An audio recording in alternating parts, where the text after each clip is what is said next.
मैत्रिणींनो, कटाची आमटी तर सर्वांनाच आवडते, पण सणाव्यतिरिक्त कशी करायची?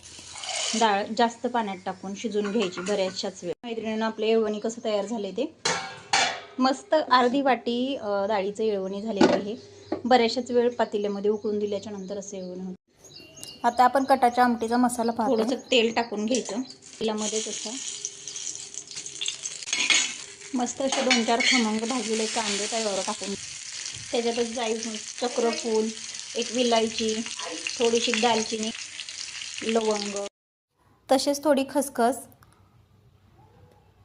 आलं, लसूण, त्याच्यानंतर थोडंसं खोबरं आणि थोडेसे हलकेसे तीळ असे टाकून घ्यायचे आणि मस्त खरपूस भाजून घ्यायचं आणि थोडंसं थंड झाल्याच्या नंतर बारीक करून घ्यायचं.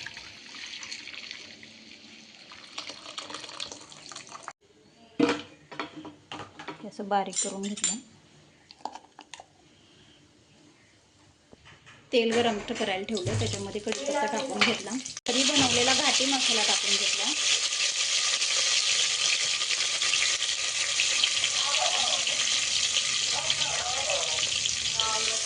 आणि नंतर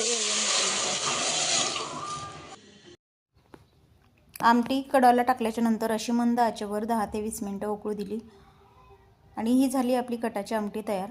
तर सणाच्या व्यतिरिक्त कधीही आपल्याला मूड झालाच कटाची आमटी खाण्याचा, तर तुम्ही अशी कधीही करू शकता. अशी रेसिपी तुम्ही जर केलीच तर सर्व मुलं किंवा मोठाली माणसं, लहानल्यांपासून मोठ्यापर्यंत सर्वजण आवडीने खातील.